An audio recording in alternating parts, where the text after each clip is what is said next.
Eli tervetuloa minunkin puolesta Animekoniin. Toivottavasti teillä kaikilla on juotavaa. Meillä kaikilla tulee olemaan täällä kuuma. Eikä vain sen takia, että minä kävelen täällä edessä, vaan sen takia, että meillä on Taavi tässä keskellä. Ja istu alas, ei ole mitään kiirettä. Me höpisen tässä vielä pari minsa. Ja sinäkin kerkit vielä hyvin sisään. Minä pärjään ihan hyvin. Päästä nämä herrat sisään. Jätä ovi auki, me muuten kuollaan tänne. Ota, minulla on vettä, kyllä. Ei mitään kiirettä. Tämä esitelmä yrittää tähdätä sellaiseen puolen tuntiin 40 minuuttiin. Yritetään pitää sellaista aikaa lopussa, että seuraavalle tulijalle on noin varttiaikaa valmistella oma esiintymisensä. Ja meillä on sellaiset 50 minuuttia keskusteluaikaa. Jos teillä tulee kysymys, jonka te välttämättä haluatte kysyä, esimerkiksi heitä differentaatiokysymys nopeasti. Mikä pitää olla tämmöinen voimalähde, että se robotti pysyy liikkeessä? Hyvä, siinä on yksi kysymys. Jos tulee just sellainen niin kuin kysymys, että niin kuin, sä haluat nyt sen kuulla, nyt heti, sen vastauksen. Sitten vaan käsi pystyyn, me katselen siihen kohtaan, että missä kohtaa niin kuin mä hiljenen ja niin kuin osoitan sille, että sinä, kaunis herra, nyt kysyt kysymyksesi. Saatan kysyä näin rujosti tai sille, hei, mitäs ninja? Kysy pois. Mutta joo, meillä on jonkun verran dioja, me höpisen tässä jonkun verran. Saattaa olla diat aiheesta, vähän aiheen ulkopuolelta. Mutta aloitellaan. Mekha ja realismi. Taputetaan tälle herralle.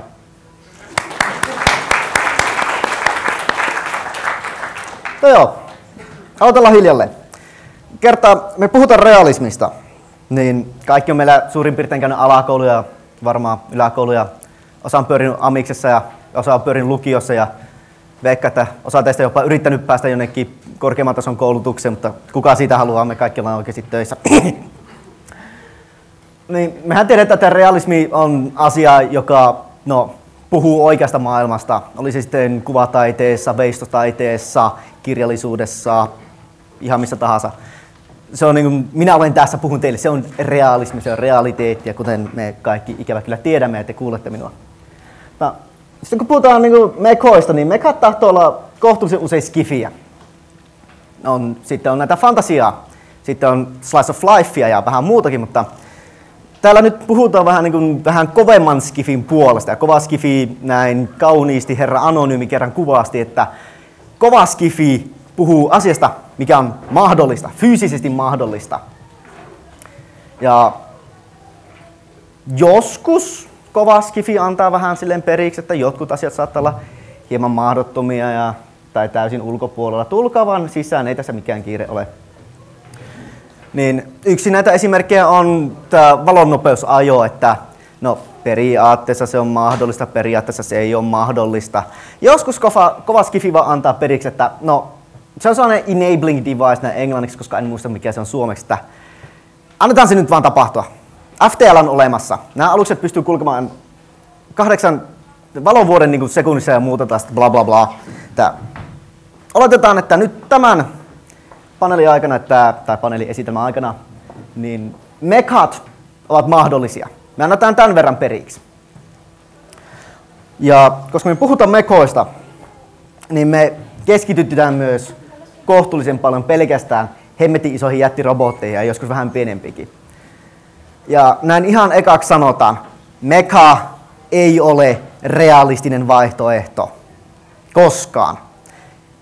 Se laji, joka pystyy rakentamaan jättirobotteja, silleen sanotaan niin kuin 20 metristä sinne tyyliin Gunbusterin 2 kilometrin melkein, niin niillä on mahdollisuus luoda niin paljon muuta teknologista tavaraa, että jos sä lähdet niin kuin tällaisen lajin kanssa niin kuin mekhoilla tappelemaan, niin se on kuin sä ottaisit niin kuin haulikkotaistelun kuolemantähteä vastaan ja sä oot sillä planeetalla. Siis se ei ole ihan niin kuin jumaluokan tappelua, mutta se on vähän siellä. Ja miksi tätä kuvaa käytän, että periaatteessa mekhat tällainen hyvin karvasti katsottuna ovat niin kuin olemassa jo tällä hetkellä. Meillä on japanilainen Kurata, sellainen 4-jalkainen robot, joka kulkee siellä ja pystyy liikkumaan pikkusen ylös alas ja kulkee oliko jotain 20 kilsaa tunnissa ja painaa niin maan perkeleesti. Sitten meillä on näitä droneja, mitä nämä Amerikan armeija vähän käyttää, ja Amazonhan haluaa tätä drone-kuljetusta, että kun laitat sen tilauksen menemään, niin niitä lähtee sellainen pikkuinen hyrrä lentää ja tulee kotiovelle. En tiedä, miten se Joensuussa tai muualla Suomessa toimisi, kun täällä on niin perhana kylmä talvisi, niin sehän tippuu alas. Ja tässä on tällainen hauska, no sanotaan näin artisin impressio niin kuin tulevaisuudesta, missä niin kuin aivot isketään johonkin metallikehoon ja se on siinä sitten. Kato, me ollaan ajoissa. Sen takia näin karkeasti, siis hyvin karkeasti sanotaan, että on 3 asiaa, mitä mekan pitää ylipäästä tai täyttää, tai miten se haluatte nyt laittaa, jotta sitä voidaan niin kuin ottaa reaalisessa vaihtoehdoksi. Kuutiometrilaki pitää piestä. Muoto pitää olla oikea, se ei voi olla ihan mikä vain. Ja energiavaatimukset on sellaiset, jotka pitää päästä yli. Mekat imee ihan hemmetisin juissia. Ja kuutiometrilaki veikkaa, että suuri osa tietää, se on vaan kun asia kaksinkertaistuu, sen pinta-ala 4-kertaistuu ja tilaus 8-kertaistuu. Siinä on sellainen hieno, mikä se nyt onkaan, matemaattinen laskukaava, jota en osannut kirjoittaa, enkä viittinyt ruveta käsin tekemään, niin laitan tuollaiset mukavat kuutiot tuohon. Ja mitä tästä niin näin mekhojen kohdalla merkkaa, sitä ihan on yksinkertaisesti, että mitä isompi robotti, sitä enemmän se painaa. Ja mitä enemmän se painaa, sitä hauraampi se tulee, jos se rakennetaan ihan näistä perusmateriaaleista. Sanotaan, että täällä on tämä loaderi ja tämä amppisuitti, niin periaatteessa niin näillä nykyisillä materiaaleilla, mitä meillä on, niin olisi ihan niin mahdollista tehdä. Toisaalta sitten niiden muoto ja kaikki muu on vähän kyseenalaista, mutta sanoisin, että tuo loaderi on ihan mahdollista saada aikaiseksi. Evangelion. No, jos halutaan nyt saivarilla, Evangelion ei ole meka, se on vain hemmetin iso ihminen niin kuin tässä voimaharniskassa. Zigzion. Mutta sitten päästään tähän, että halutaanko me nyt rakentaa tällaista voimaharniska-ihmistä, koska kuutiometrilaki toimii 2 suuntaan. Jos meillä on hevosen kokoinen ankka, ihan niin kuin perusankan koolla, se on vaan suurennettu siihen hevosen kokoon, se jäätyisi kuoliaksi. Sitten jos me otetaan heppa ihan sellaisena ja niin kuin kutistetaan ankan koko, niin se luhistuisi kasaan. Se ei toimi niin kuin suuntaan toiseen, meidän pitää rakentaa siihen jotain väliin, että se kestää. Ja kaikki uskoisin, että kaikki tietää, astu sisään, on tilaa. Uskoisin, että kaikki tietää tämän perinteisen tarinan kultaisesta talosta. Ja kultainen talohan on se, että mies rakentaa ison kultaisen talon ja katsoo sitä niin kuin vähän aikaa ja se romahtaa alas. Ja mekat on niin hemmetin isoja, ne on yleisesti kuvattuna, että ei ne kestä itsensä pystyssä. Sen takia meidän pitää keksiä niin kuin näitä hienoja fiktiivisiä aineita, tai jos otetaan, että tilaa on sisään vaan. Voidaan sanoa, että joku aikoina sanoi, että beryllium saattaisi olla silleen kohtuullisen kestävä, että me saadaan niin kuin jonkun verran niin kuin kuorta tehtyä. Mutta se on myrkyllinen ihmiselle ja tiedetään tästä F-22-hävittäjästä, joka myrkyttää niin kuin tätä lentomiehistönsä ja tätä ground crewta, että ei me haluta mitään konetta, mikä myrkyttää ihmisiä. Tässä on myös toinen ongelma tässä koon kanssa. Sisään, tilaa on. On tilaa, tuossa edessä. Niin, kuinka moni teistä on putkimies? Joko tiivistätte sinne päin tai sitten nousette ylös. Tai hyppäätte tuosta yli? Jos me ei kumminkaan niin, mä en jaksa alkaa kanssa sitten velleilee. Joo. Ja kuinka moni asuu kerrostalossa? Käsi ylös. Kuinka monella on ongelmia vedenpaineen kanssa joskus? Käsi ylös. Kuinka monella menee silleen, että kun haluatte kuumaa vettä nyt ja heti, niin työ laittaa sen kuumahanan alle, seisotte siinä sille pari minuuttia, tulisi nyt sitä kuumaa vettä. Kuinka monella on se kylmäveden kanssa sama asia? Joo, tämä on yleinen ongelma, kaikki tietää tämän. Mietitte sitten mekhoja. Nämä on silleen kerrostalon kokoisia. Näillä pitäisi saada näitä liukasten nesteitä niveliin vejettyä niin kuin nyt ja heti. No eihän se toimi. Siinä menee aina se pieni viive ihan niin kuin kerrostalossa.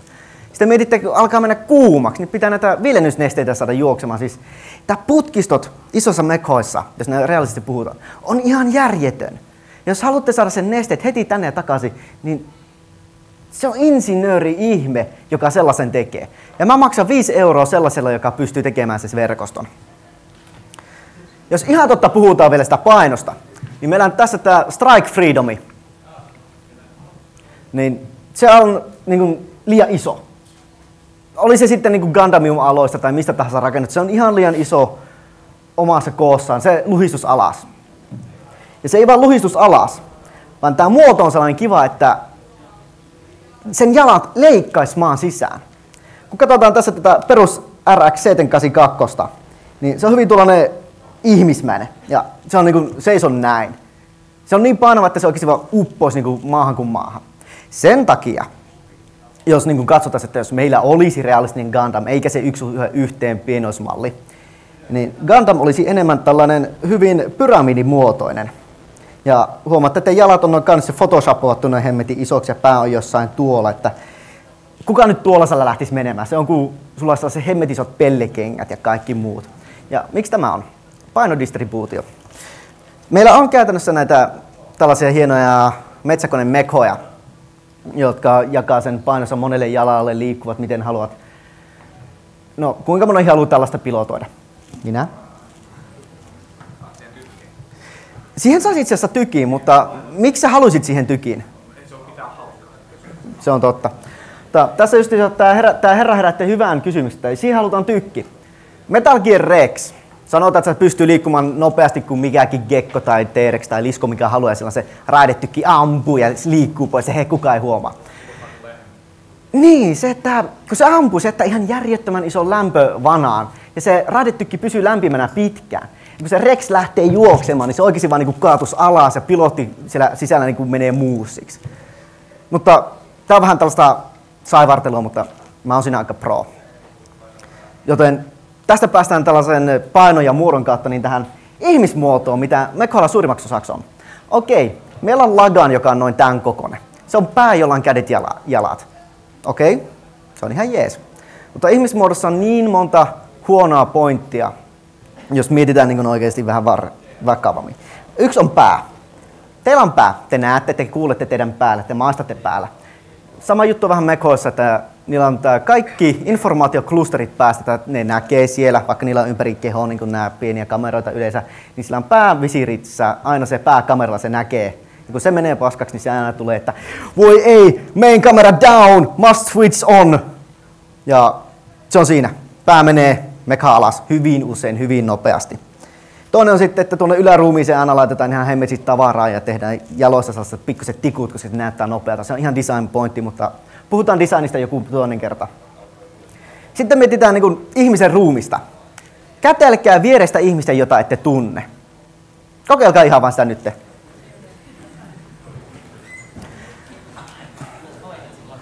Huomaatteko, miten hyvin teidän kädet sopii yhteen? Siis se on niinku wow. Se on siis ne, jotka uskoo niin kuin kreationismiin ja tällaiseen niin kuin viisaaseen suunnitteluun, niin voimaa teille. Ne, jotka uskoo siihen, että miten evoluutio on sitten kehittänyt teille tällaiset hienot kädet, niin voimaa teille. Minä en välitä kummastakaan oikeastaan. Jos mietitään, miten käsi toimii. Meillä on lihaksia ja jänteitä, jotka liikuttaa sormia. Meillä on niveliä vaikka kuinka. Jos me halutaan tehdä tästä niin kuin sellainen 5-6-kertainen Mekha-käsi, materiaalit pitää muuttua, toimintatapa pitää muuttaa, meidän pitää ruveta suunnittelemaan makroja, miten se toimii. Ja se on ihan järjetöntä. Miksi meillä on Mekhalla kädet? Koska se on siistiä. Kuka välittää? Okei, minä välitän. Hyvin usein ja hyvin harvoin. Mutta miten sitten tästä ihmismuotoa oikeastaan ruvetaan kontrolloimaan? Nyt ne 2 herraa ja 1 neiti. Se 1 herra, 1 neiti. Tulkahan tänne. Annetaan heille aplodit. He tulivat niin kuin...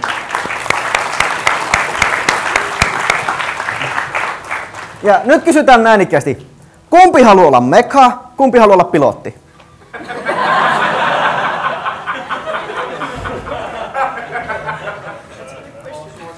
Sinä päätät. Sinä olet Sionissa, niin sinä tunnet hyvin pilotit. Hyvä, sepä siis me 2. Pilotti istuu pilottituoliin, Mekha tulee tähän viereen. Ja pilotti vilkaisee nopeasti nyt vielä tuon ohjelman, mikä sulla on tuossa. Eli sulla on tässä tällaiset jubatkat.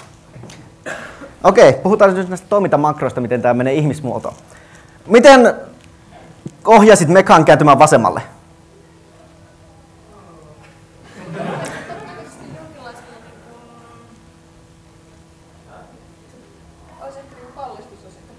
Haluatko tehdä koko ajan Mekhassa näin? Todennäköisesti tässä on sellainen järjestelmä, sen omalla kallistuksella vähän nojaamalla sä pystyt ohjaamaan sitä suuntaa. Koska muuten jos pelkillä kahvoilla, niin ei siinä ole mitään järkeä. Ei siinä olekaan, mutta nyt puhutaan mekosta. Mutta kuitenkin. Otetaan tällainen esimerkki tästä vaikka Gurren Lagannista ja Gunbusterista, tämä RX ja Lagan, kun niillä on sama ohjaussysteemi. Sulla on sivuilla tällaiset. Ihan niin kuin joistakin, ota kädet näin. Ja sitten kun sä haluat siirtää niin kuin tätä kääntymään vasemmalle, niin käännät joko niin kuin tätä tänne ja se nyt rupeat kääntymään sen mukaisesti, kun se kääntää. Just tuolle, se kääntää. Ja sitten kun haluat nopeasti kääntää sen toisen suuntaan, vetäiset vaan ohjaimet näin. Se kääntyy niin nopeasti toisen suuntaan. Ja sitten kun haluat, että se menee eteenpäin, paina kaasujalkaa. Se menee eteenpäin. Sitten kun pitää jarruttaa, niin painat jarrujalkaa. Ja sitten painat makron päälle täältä niin kuin vippaset ja painat kaasua, niin se peruuttaa. Ja nyt kun sitten painat kaasua ja käännät sitä vasemmalle, niin se kaartaa. Oho. Okei, nyt ollaan avaruudessa. Miten sä laitat sen lentämään? Miten laitat lentämään? Me ollaan avaruudessa. 3-ulotteinen liikerata. Sulla on samat ohjaimet.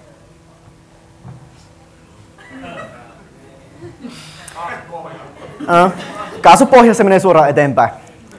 No, yksi tapa, miten tällainen niin kuin Gundam saadaan liikkumaan, niin käännät tälle näinikkäästi. Käännät näinikkäästi, niin tämä meka kääntyy silleen kaaressa. Sitten vaan kaasu, niin se lähdet tuonne. No, otahan mekaa ase kätteen. Sulla on toisessa kädessä kilpi, sanotaan näinikkäästi. Toisessa kädessä pistoli. Miten ammut? Oikein. Miten sä tähtäät? 2 tapaa, miten voidaan tähdätä, että joko sulla on visiirissä tai joka seuraa sun silmiä, että silleen katot, että tuossa on kohde, ohjukset lähtee, tuolla on toinen kohde, ammutaan sitä ja silleen teet tällaista vaan. Ja mekaanikko tekee päällä samaa liikettä ja ampuu aina kun painat nappia. Sano klik kun ammut. Ei kun pilotti sanoo klik, siihen sanot piu.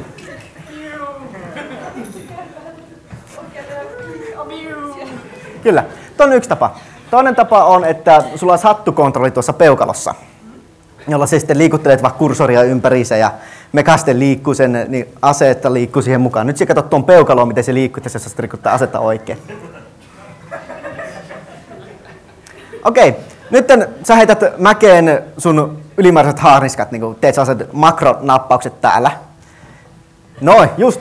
Nyt nää ottaa tämä idea oikein. Ja nyt mietitään, että tehdään niin kuin vaikeita liikkeitä. Sivallan miekalla. Siihen painat makron ja painat hyökkäysasetta. Makron päälle ja hyökkäys. Se on yksi tapa. Se haluat niin kuin toisen suunnan. Siihen laitat toisen makron päälle ja painat hyökkäysasetta. Tää on aika helvetin vaikeita oikeastaan. Niin, siis miettikää nyt sitä, että ihmisen muoto haluatte pilotoida ja teillä on tällaiset Gundamin tai muun malliset ohjaimet. Niin eihän tämä oikein toimi. Meidän pitää tästä päästä yli. No, heitähän tuolimäkkeen siitä hetkeksi. Kokeillaan toista tapaa, mitä Gundam esitti. Mobile Trace! Nyt kuvittele, että sulla on sellainen oikein niin kuin ihonmyötäinen tiukka kumipuku. Sulla on olkapäässä tuollaiset ihmiset näppylät, joista lähtee sähköhommat tuonne muuhun ohjaamoon. Sä oot sellaisen sfäärin sisällä. Kaikki mitä sä teet, sun meka tekee. 1:1. Eli nyt jos pilotti nyökkää, sinä nyökkäät. Kyllä. Ja Mobile Trace-systeemi on siitä jännä, että jos mietitään, niin tämä on aika hyvä ratkaisu. Pilotti voi tehdä mitä tahansa. Nyt siis saat ihan mitä tahansa tehdä ja sun meka tekee perässä. Saat. Niin Mobile Trace-systeemi niin tällä niin pintapuolissa kuulostaa oikein hyvältä, eikö? No, siinä on huono puoli. Me ruvetaan tällä niin oikein miettimään, että no, se on siellä ohjaamossa. Sitten se lähtee juoksemaan. Juokseeko se siihen niin ohjaamoseinään vai liikkuuko se maa siellä? Entä sitten kun se hyppää? Hyppääkö se oikeasti siellä niin ohjaamon sisällä? Törmää taas siihen seinään? Vai onko se niin iso, että se pystyy niin hyppäämään? Hyppäämään? Niin, siis se on oikein hyvä kysymys, että olisiko se kiva, jos niin pilotilla olisi sellaiset valjaat ja se niin periaatteessa niin olisi niin voimaharniskassa kiinni. Kun se tekee liikkeitä näin, tee ihan mitä liikkeitä haluat, kuvitte se voimaharniskassa, jotta niin käyttää voimaa. Niin, ja sitten kun se kaatuu, niin se voimaharniska kääntää sen siellä niin paikoilla ja se niin tuntee, että nyt tuossa osuu kiveen, niin se harniska lukittuu paikalle. Tämä itse asiassa taas toimii. Yhdistetään tuohon makrotoimintoihin, niin tämä kuulostaa tällainen aika kivalta. Mutta tämä on edelleen sitä, että meillä sitten pilotti viettää niin vapaa-aikaisella niin laptopin äärellä, taka, tehdään uusi makro nyt tuohon, taka. Mikä sen Tsakun statit nyt oli, mun pitää laittaa säteennopeus, tällainen, tässä menee saakeli tunti, kun unohin matematiikka, bla bla bla. Pilotithan siis Gundamissa näkee yllättävän usein esimerkiksi alkuperäisessä nähdään, että Amuro kulkee kannattavan kanssa, istuu tietokoneen äärellä, tutkii Tsakun dataa, Goofyn dataa, iskee uutta dataa koko ajan Gundamin sisään, vaan sen takia, että se saa niitä makroja paranneltua ja koko ajan niin pikkusen twiikkaa sitä omaan suuntaansa. Yhdistetään se tällaiseen perusliiketoimintaan, hupskeikka, tämä alkaa toimia. Mutta entä sitten nämä kaikki hienovaraisimmat toiminnot? Miten saisitte esimerkiksi kananmunan noukittua maasta sille, että ette hajota? Muuta kuin sille, että no, kananmunalla on noin tällainen rikkomaa-tiheys, niin kuin me laitetaan sitten, että käsi tulee alas ja tehdään niin kuin klik.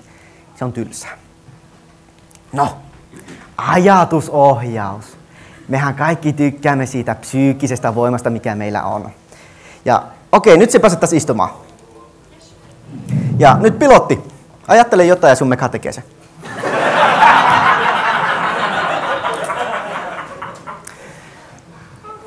Joo, ei onnistu. Ja Evangelion tekee tämän aika hyvin, että vaikka niillä on nämä ihmeelliset tatit täällä, mistä reikin pitää tulla kiinni, niin ne ei tee mitään. Evangelioissa niillä on vaan liipasimet, jotta niillä on jonkinlainen fiilis, että ne tekee jotain, ne vaan liikkuu edes takaisin. Kaikki on täällä päässä. Kaikki tietää, että nämä Reen mukavat pampulat täällä päässä ja kaikki muutkin, niin ne on ne psyykkiset lähettimet tai mitkä ikinä haluatkaan niitä puhua. Ja jos nyt ajattelet, että sulla on kananmuna tässä sun eessä, ja sulla on nyt, ei sulla, pilotilla lattialla. Ja nyt ajattelet silleen, että sun meka on twiikattu täysin sun aivoaaltojen mukaisesti. Sä niin kuin osaat ohjata sitä makroilla ja niin kuin kaikilla. Nyt sä vaan ajattelet, että saatat sen kananmunan, ja sun meka ottaa sen kananmunan hyvin varovaisesti. Nosta. Ja tää on tärkeää. Se varovaisuus on hyvä. Siis se voit saada, että meka ottaa jostakin kiinni sille ihan näin vaan. Mutta se mitä uutta niin kuin hajoaisi siinä. Meillä on itse asiassa oikein oma esimerkki tästäkin, että tehtiin, ei sitä useampi vuosi on aikaa, että apinan pojalle tehtiin aivoimplantti, jolla niin kuin ihan vaan katsotaan, että niin kuin sen käden liikkeitä. Ja sille annettiin eteen joystick, missä on tatti, siis nappula, korjaa. Ja se apina aina liikutteli sellaista tatilasta robottikättä. Ja se käsi meni umpeen, kun se painoi sitä nappia. Se robottikäsi siirtyi takaisin ja antoi sille banaanin. Pari viikkoa meni. Ja sitten nämä huomasi. Se apina istuu paikoillaan ja se käsi hakee sitä. Se apina tajusi sen, ei tarvitse enää fyysisesti liikutella sitä tattia ja nappia. Vaan se robottikäsi teki mitä käsi, koska se tietokone oli oppinut se aivoaavot. Joten kun yhdistellään näitä vähän erilaisia ohjaustapoja, niin me ehkä jopa mahdollisesti voidaan saada niin kuin järkevä mekan ohjaustapa. Oota, minun pitää vilkaista. Joo.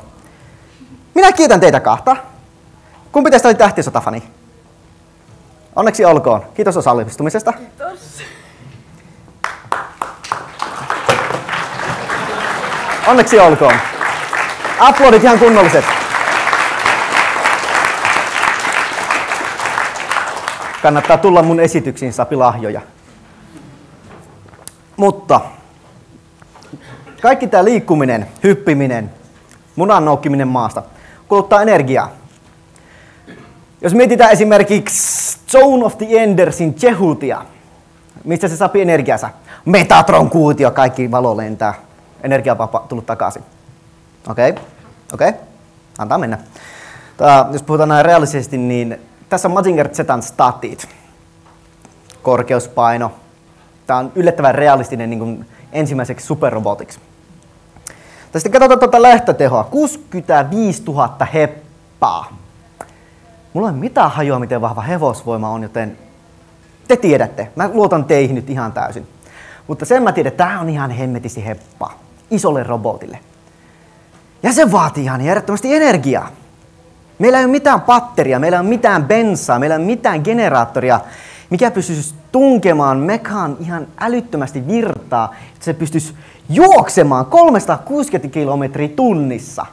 Siis siinä ei tule pelkästään mukaan se, että se meka juoksee, sen pitää tasapainotella, sen pitää näkeä, sen kädet liikkuu, kaikki tällaiset pienet jutut. Ja kaikki ne pitää ohjelmoida.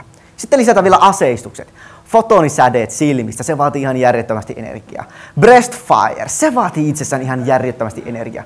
Rocket punch, sulla on ehkä niinku bensaa tuolla kädessä, kun se käsi lähtee lentämään. Mutta siellä on pakko olla elektroniikkaa sisällä, mikä niinku vetää sen.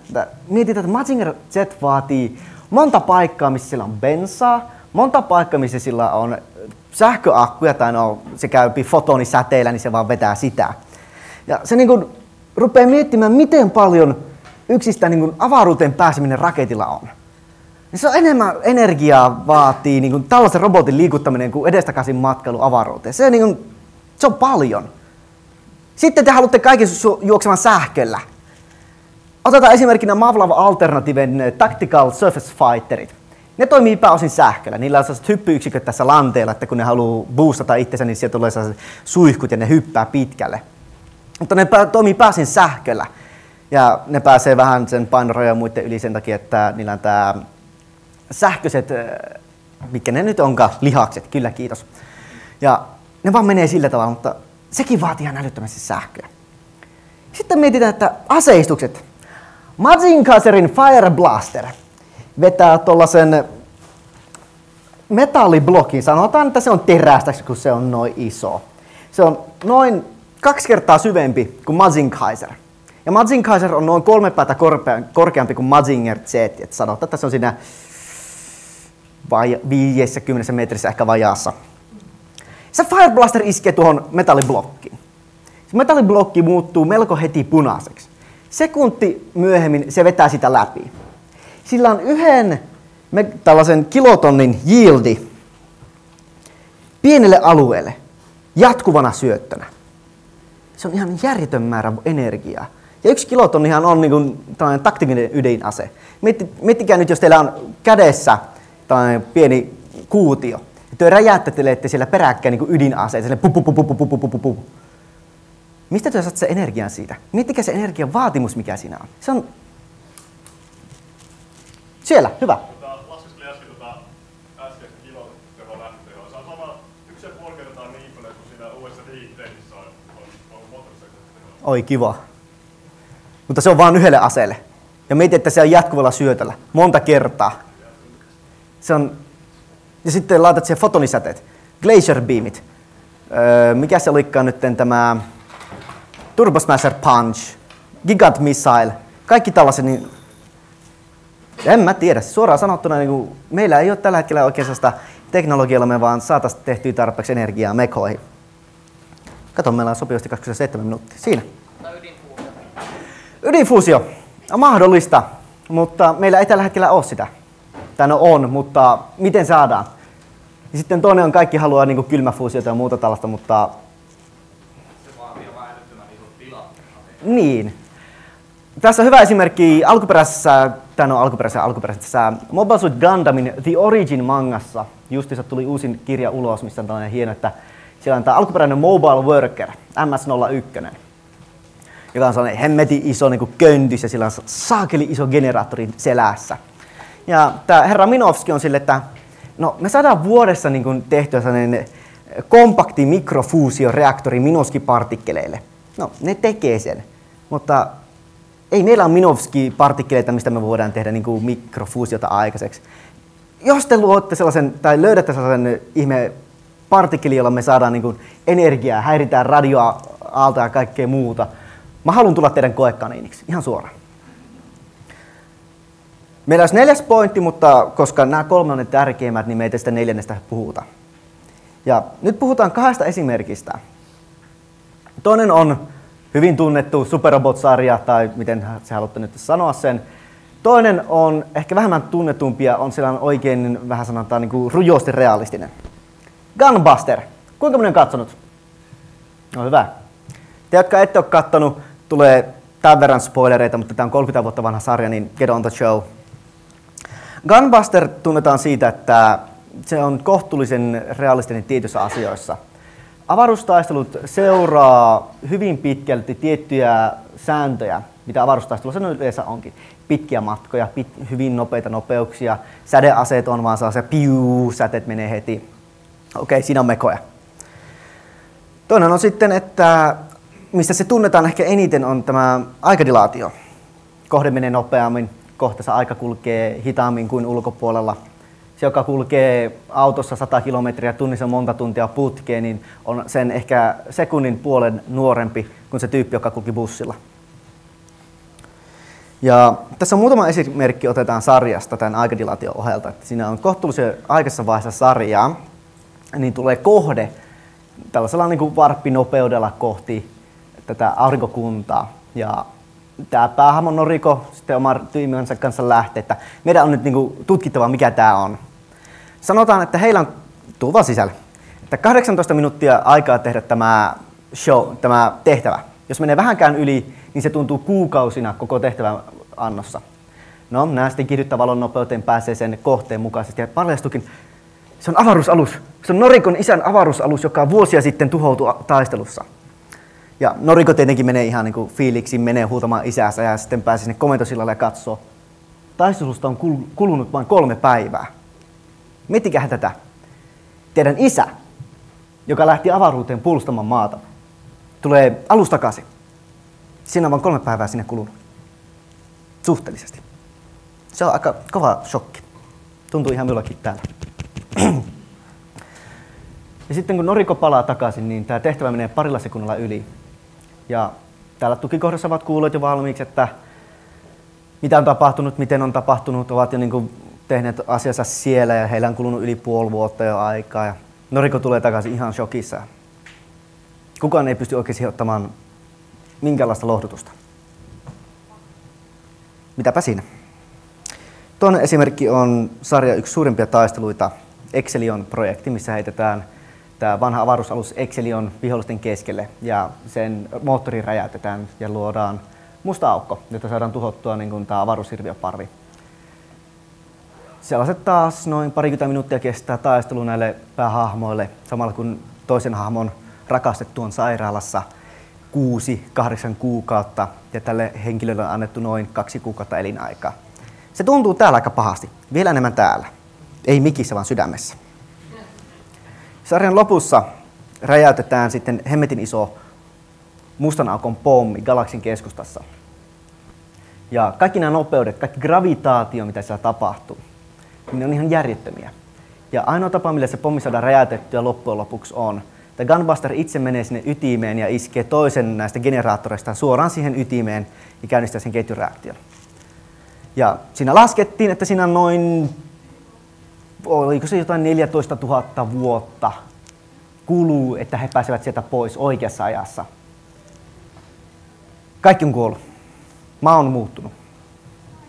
Noriko on 16 000 vuotta, 16 000 vuotta ja 30 vuotta siihen päälle vanha neitsyt.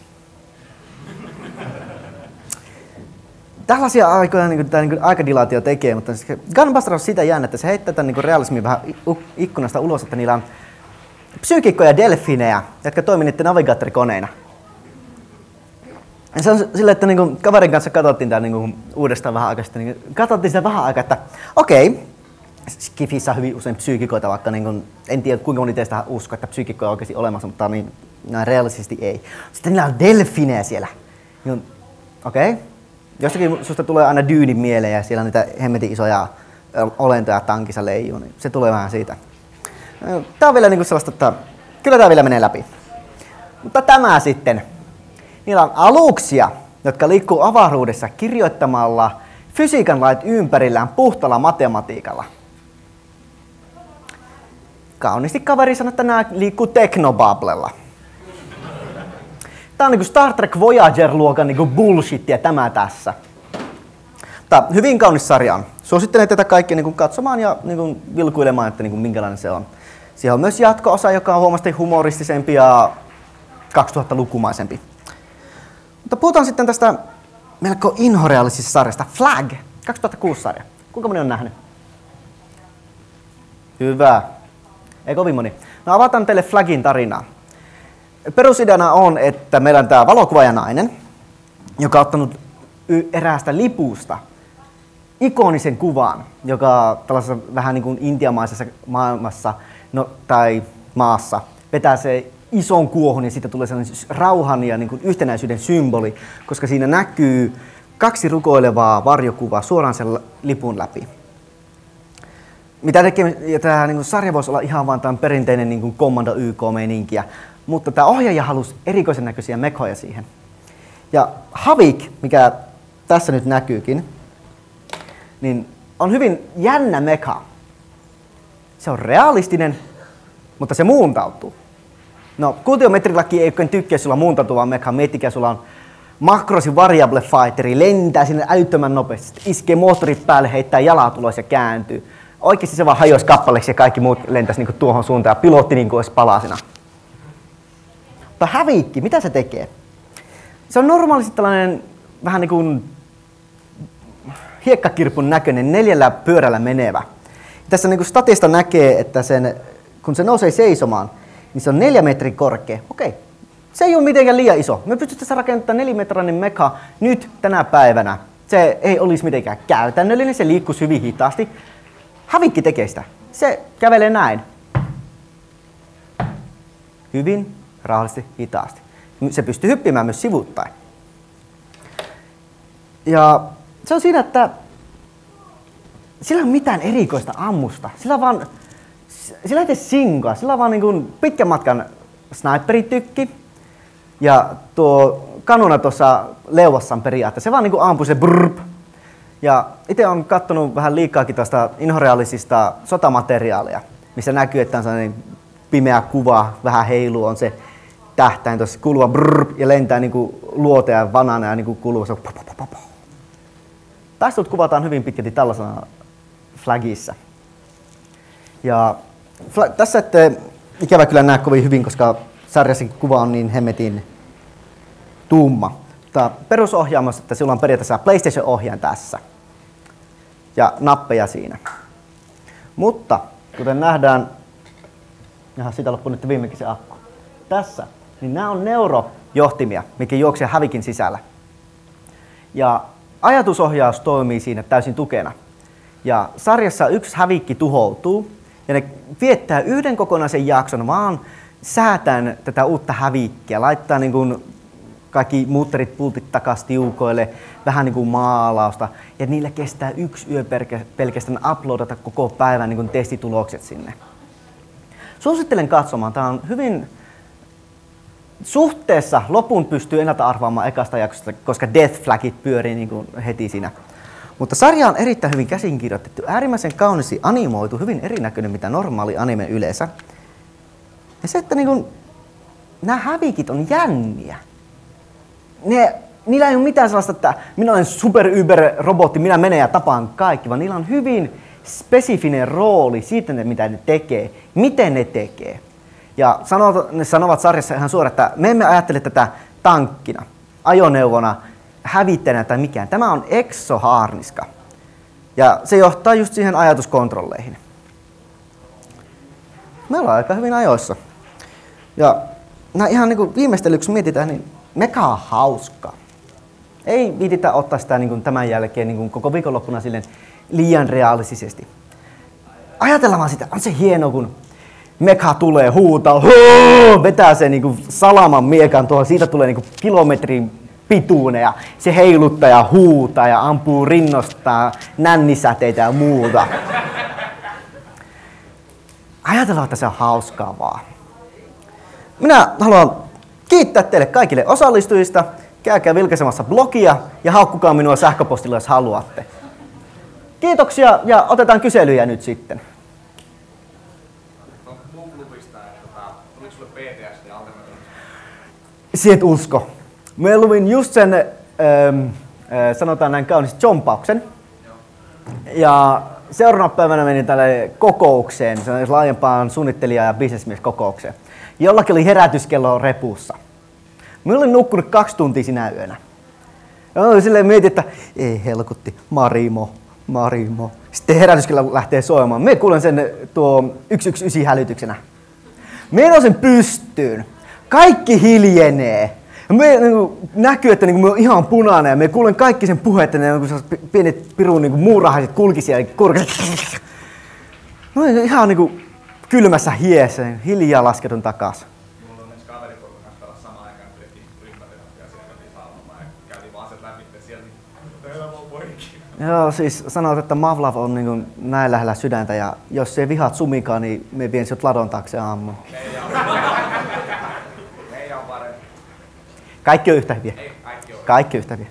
Siinä on kunnon mies. Lopussa oli vaan pakko rakastaa se kaikki. Tuli vielä sitä psyykikot ja delfiinit, niin onko siinä psyykikko-delfiinejä? Kyllä! Siis tää on tällainen hieno, että siinä niin sanotaan vaan nämä ohimennen, joo, meillä on psyykikkoja ja delfinejä. Niin kai niiden delfinittenkin on ollut psyykkisiä. Sä mainitsit tuosta hävikistä, että sillä on joku tietty rooli. Niin mikä siis on? Hävikin rooli käytännössä on hyvin spesifinen. Se on käytännössä infantry, mutta se on heavy infantria. Se liikkuu hitaasti tässä niin kuin kävelymoodissa. Se ampuu ihan järjettömän kovaa. Mutta sitten siinä ajomoodissaan taas se pystyy niin kuin jylläämään ihan järjettömiä reissuja. Ja se niin kuin yhdistää taas sen niin jeepin mobiliteetin hyvin raskaan jalkasotilaan kanssa yhteen. Ja siinä on esimerkiksi lähdetään hakemaan sitä lippua yhdestä luolapaikasta. Ja eihän sinne voi lähettää niin kuin ihmisiä, koska se on hyvin pienellä paikalla, hyvin suojattu. Ja koska Hävikillä on tämä, mikä sitä on, Setras Advanced Composite Armor System, ja se on komposittihaariska, niin sanovat, että tätä ei sitten näe niin perusradarissa. No, ne tiputtaa Hävikin sinne, ja Hävikki lähtee ensimmäisenä sille varmistaa, että joo, oviaukolla on pari ihmistä, ammutaan sieltä täältä nämä alas. Ja nyt on pakko päästä hyvin nopeasti etenemään. Vaihdetaan moodi, ajetaan sisään, ja ajetaan aina niin pitkälle, kunnes niin kuin tie vaan ei enää anna. Ja koska se pystyy muuttamaan sitä korkeuttaan, niin se toimii. Mutta se on hyvin spesifinen. Ja sotatanterilla sillä ei voi olla sellaista multifunktionaalista kaikkialla toimivaa konetta, koska se vaan ei toimi. Mitä? Kyllä, se on, otetaan tästä joku mihin me voin piirtää. Se on, tällainen on se paikka ja tuolla on niin kuin temppeli, missä se on. Ja siinä on muuten rotkoja älyttömästi. Ne tiputtaa se Hävikin tällä käytännössä helikopterilla ihan sinne alas ja sillä on perinteiset nämä parachuutit. Ja se tippuu suurin piirtein tuohon kohtaan ja se lähtee vain jyllämään sinne sisään. Nämä Hävikit on yllättävän monikäyttöisiä. Niillä ei ole mitään omia boostereita, ne ei lennä. Ne vaan jyllää eteenpäin ja kävelevät, jos tarve. Millä ne kulkee? Se oli täällä oikeastaan ihan sarjasta otettu. Niillä on power plantina on DB6003 Go IAG Drive System, ei mitään tietoa. Ja niillä on E213 Fuel Battery sekä Go-generaattorina on GE500 kaasuturbiini. Mitä se ikinä onkaan. Mutta pointti on, että me saataisiin tämäkin jyllämään nämä Hävikit niin nykyisillä bensapatterimeiningillä. Sillä ei ole sarjassakaan itsessään kovin pitkää niin toiminta-aikaa, mutta kyllä.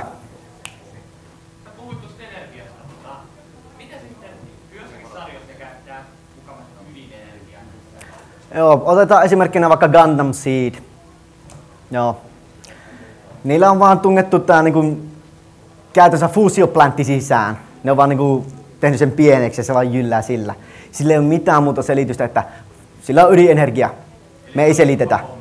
Joo, se on käytännössä, niillä on atomipommi, joka niinku räjähtää tai ihan niinku uraanirodeja joskus sisällä, ne vaan jyllää. Ne vaan sanoo, että sillä on sisällä, tää antaa energiaa. Ja sitä ei vaan kerrota. Ne ei vaan halua, koska sillä ei mitään väliä loppupäässä. Ne vaan sanoo, että se on. Ikävä kyllä. Se varmaan tiedä kanssa, kun ne japanista tyylit on päätti jo myyvät 2 miljoonalla sitä ihmeä. Kuratas. Just niin Kuratas. Joo, Kuratas on sitä jännä, että se on käytännössä rekka, joka on niin kuin vähän tällaisen, no se pikkusen muistuttaa Hävikkiä, niin paitsi että sillä olisi niin kuin 4 jalkaa. Ja se on tosi kallis, se on tosi painava, se kuluttaa ihan älyttömästi bensaa ja muuta, se on vähän sellainen Se on hauska. Googlatkaa Kuratas. Ja toinen on sitten, oliko se joku Child Robo, sellainen niin kuin lasta uloskäyttävä kävelijä, se on niin kuin jostain, ei Go Nagai, mutta jostain Dragon Ballista repäsy se ulkomuoto. Se vaan lapsi tökätään sisälle, painetaan nappia ja se lähtee kävelemään ulkona. Siellä on vielä yksi.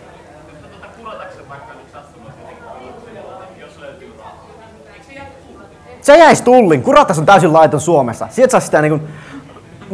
Sen verran on kattonut Suomen autolainsäädäntöä, että se on ihan järjettömän tiukka. Silloin ei voi olla autoa muokattu ulkoisesti saati sisäisesti oikeastaan yhtään. Tuot kurataksen tänne. Ne katsoo vähän aikaa sitä. Ja mieti, mitä hemmettiä se rupeaa täällä tekemään.